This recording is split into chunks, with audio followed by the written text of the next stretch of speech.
जैसा कि हम बात कर रहे थे, बीजेपी अध्यक्ष जेपी नड्डा सोमवार को उदयपुर और जोधपुर के दौरे पर रहे। उदयपुर में पूर्व मुख्यमंत्री वसुंधरा राजे सिंधिया की जेपी नड्डा के साथ भी मुलाकात हुई। चौंकाने वाली बात भी है, कई लोग इसको मान रहे हैं। उम्मीदवारों की पहली लिस्ट जारी होने और वसुंधरा के समर्थकों के टिकट कटने के बाद कई नेताओं ने जब बगावती तेवर अख्तियार किया तो उस वसुंधरा राजे की नाराजगी दूर करने के लिए खुद पार्टी अध्यक्ष आ गए। नड्डा ने उदयपुर संभाग में पार्टी के पदाधिकारियों की बैठक की, उसमें वसुंधरा राजे भी मौजूद रहीं। ऐसे कयास लगाए जा रहे हैं कि पार्टी वसुंधरा को मनाने की कोशिश कर रही है और गुटबाजी खत्म करने के फॉर्मूले पर भी चर्चा हुई है। अब जेमनी जी ये बताइए, इस बैठक में अंदर की खबर क्या है? देखिए, जो कहा जा रहा है कि जेपी नड्डा ने जो बीजेपी में एक प्रक्रिया है कि अनुशासन, पार्टी विद डिसिप्लिन की बात कही और कहा कि पार्टी से हम हैं, आपसे पार्टी नहीं है जी। जो मूल लबो लबाब है वो ये समझाया गया।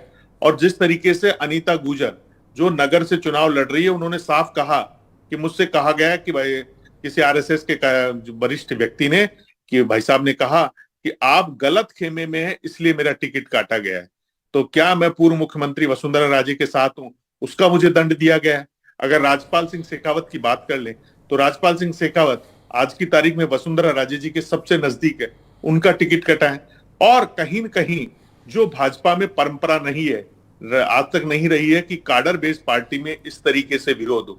अब देखिए, कोटपुतली में मुकेश गोयल ने तमाम वो बसपा का हाथ थामने को तैयार है, वो भी वसुंधरा राजे जी के ही है। तो कुल मिलाकर कई एक नया जो वसुंधरा राजे जी का एक नया गेम सामने आ रहा है कि वो बसपा के साथ, क्योंकि मायावती जी के भी दौरे तय हो चुके हैं और कहीं न कहीं इस गणित को जो बीजेपी का एक ट्रेंड सेट होता जा रहा है कि बीजेपी आ रही है, उस ट्रेंड सेट को तोड़ने के लिए कहीं न कहीं मायावती एक बड़ा रोल अदा कर सकती है और जो बागी हो रहे हैं उनको हाथी का साथ मिल सकता है। एक नई तो खबर निकल के आ रही है कि मायावती का राजस्थान में इस बार बड़ा गेम हो सकता है और वसुंधरा राजे समर्थक जिनका टिकट कटता है उन्हें हाथी की सवारी पर बिठाया जा सकता है। बहुत अच्छी बात, बहुत अच्छी, बहुत बड़ी खबर दी है जेमनी सर आपने। नीरज, आप क्या कहेंगे इस मीटिंग के बारे में? आपके पास क्या खबर है?